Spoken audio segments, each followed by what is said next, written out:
तो शुरुआत राजस्थान से आज की चर्चा की जो है वो करते हैं।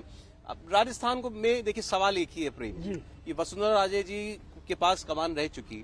अब क्या इस बार उन्हीं के ऊपर आपकी पार्टी जो एक बार फिर से भरोसा जताएगी या किसी और नाम की भी चर्चा होगी? मैं आपका स्वाभाविक जवाब तो जानता हूं, लेकिन ये तो मुमकिन है ना कि कोई ऐसा व्यक्ति भी हो जो अब तक नहीं रहा। देखिए, भारतीय जनता पार्टी का पार्लियामेंट्री बोर्ड और भारतीय जनता पार्टी का विधायक दल जिसके नाम का प्रस्ताव पारित कर देगा वो मुख्यमंत्री हो जाएगा। इतना निश्चित है कि भारतीय जनता पार्टी का कार्यकर्ता होगा। भारतीय जनता पार्टी का नेतृत्व जो है दायित्व सौंपता है। हमारे यहाँ दावेदारी नहीं चलती।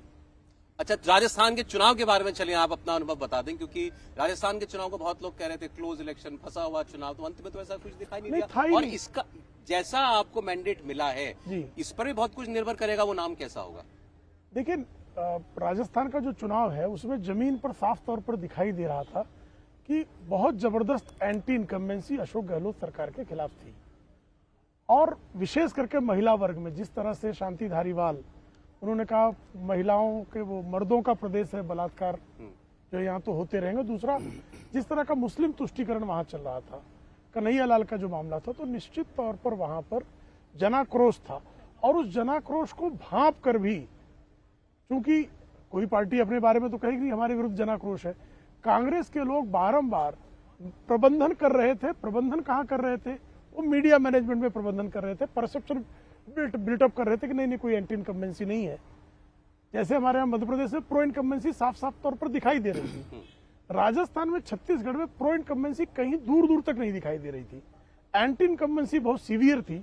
बावजूद इसके एक वर्ग विशेष जो है जिसके मन में हमेशा रहता है कि भारतीय जनता पार्टी, जैसे आपको ध्यान होगा 2019 के लोकसभा चुनाव, तो 2019 के लोकसभा चुनाव में सारे लोग मिलकर कि भारतीय जनता पार्टी की सीटों की संख्या कहां बढ़ने वाली है। उत्तर प्रदेश में तो भारतीय जनता पार्टी 30 सीट भी नहीं जीतेगी। सपा बसपा का गठबंधन हो गया है, उसमें जो है कांग्रेस के साथ उनका टैक्टिकल गठबंधन है। किस प्रदेश में बढ़ जाएगी, साउथ में कहां आएगा, बंगाल में कैसी सीटें आएंगी, ये सारी चर्चा करके वो जो है ये मानने को तैयार नहीं थे। जब हमारे यहाँ से भारतीय जनता पार्टी की तरफ से नारा दिया गया अब की बार 300 पार, तो उसका मजाक उड़ाया बड़े वर्ग ने। इसी तरह से 272 प्लस जब 2014 में आदरणीय नरेंद्र मोदी जी के नेतृत्व में नारा लगा, तो कांग्रेस के प्रवक्ताओं को तो छोड़ दीजिए, जो स्वयं को निष्पक्ष पत्रकार होने का दावा करते हैं, ऐसे निष्पक्ष पत्रकार भी कहते थे भाजपा तो बहुप्रादेशिक पार्टी है, ये 272 प्लस कहां से लाएगी। उसी तरह के लोग राजस्थान, छत्तीसगढ़ और मध्य प्रदेश पर भी निष्कर्ष निकाल रहे थे। देखिए, अब मैं नामों की चर्चा करेंगे, देवेंद्र भी यहाँ पर है, तो आप थोड़ा थोड़ा साथ हमारा देते रहिएगा। थोड़ा जो आपको लगे नहीं भाई ये आगे रहना चाहिए या आगे रह सकता है, तो आप भी थोड़ी सी आवाज लगाइएगा उसमें। देखिए, हम लोग कार्यकर्ता जो है, जो नेतृत्व कहता है, सिर्फ उसी के सुर में सुर मिलाते हैं। ठीक है।